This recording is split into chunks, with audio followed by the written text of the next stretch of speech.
Banakacherla project విషయంలో AP ప్రభుత్వం ఏ విధంగా ముందుకు వెళ్లబోతోంది? తెలంగాణ ప్రభుత్వాన్ని ఒప్పించే ప్రయత్నం చేస్తుందా, లేదంటే ఢిల్లీలోనే తేల్చుకుంటుందా? ఏపీతో చర్చలకు సిద్ధమని తెలంగాణ ముఖ్యమంత్రి రేవంత్ రెడ్డి ప్రకటించిన నేపథ్యంలో ఏపీ సీఎం చంద్రబాబు ఏం చేయబోతున్నారు? బనకచెర్ల ప్రాజెక్టు విషయంలో ఏపీ ప్రభుత్వంతో చర్చలకు సిద్ధమన్నారు తెలంగాణ ముఖ్యమంత్రి రేవంత్ రెడ్డి.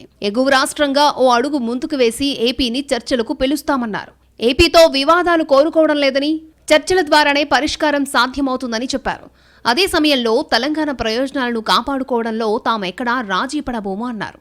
ఆంధ్రప్రదేశ్ ప్రభుత్వం చేపడుతున్న బనకచెర్ల ప్రాజెక్టు తెలంగాణ నీటి హక్కులకు విఘాతం కలిగిస్తుందని ఆందోళన వ్యక్తం చేశారు. 4 రోజులైనా సరే కూర్చొని మాట్లాడి న్యాయపరంగా, సాంకేతికంగా పరిష్కరించుకోవాల్సిన అవసరం ఉందన్నారు రేవంత్ రెడ్డి. ఆంధ్రప్రదేశ్ ఈ ప్రాజెక్టు ఫీజిబిలిటీ రిపోర్టును నేరుగా కేంద్రానికి సమర్పించడంతోనే సమస్య మొదలైందని, మొదట తెలంగాణకు సమాచారం ఇచ్చుంటే ఈ వివాదం వచ్చేది కాదన్నారు రేవంత్. ఏపీ సీఎం చంద్రబాబు మాత్రం బనకచెర్లపై చాలా లైటర్ వేలో స్పందించారు. 2 తెలుగు రాష్ట్రాల అభివృద్ధి ముఖ్యమని, అవసరమైతే ఢిల్లీలో కూర్చుని బనకచెర్లపై మాట్లాడతామన్నారు చంద్రబాబు. తాను ఉమ్మడి ఏపీ ముఖ్యమంత్రిగా ఉన్నప్పుడు తెలంగాణలో ఎన్నో ప్రాజెక్టులు ప్రారంభించిన విషయాన్ని గుర్తు చేశారు. తెలంగాణ ఎన్ని ప్రాజెక్టులైనా కట్టుకోవచ్చన్నారు. గతంలోనూ తాను ఏ ప్రాజెక్టుపై అభ్యంతరం తెలపలేదని తెలిపారు. వాళ్ళు కట్టే ప్రాజెక్టులు అన్ని కట్టి నీళ్ళు ఇచ్చుకుంటే చాలు. వాళ్ళు ఎందుకు పోరాటాలు? దేనికోసం పోరాటం? మీరు కట్టండి, ప్రాజెక్టులు కట్టి నీళ్ళు తీసుకోండి. ఎవరు తిన్నారు?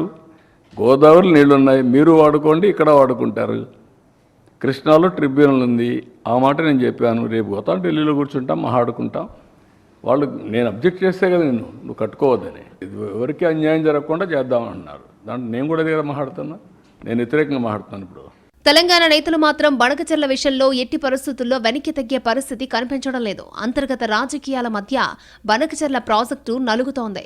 బనకచెర్ల ప్రాజెక్టుపై తెలంగాణను చంద్రబాబు ఏ విధంగా ఒప్పిస్తారనే చర్చ జరుగుతోంది. ఇటు తెలంగాణలో కాంగ్రెస్, బీజేపీ, బీఆర్ఎస్ మధ్య బనకచెర్ల వ్యవహారం పెద్ద తలనొప్పిగా మారింది. బీఆర్ఎస్ వల్లే బనకచెర్ల ప్రాజెక్టు తెరపైకొచ్చిందని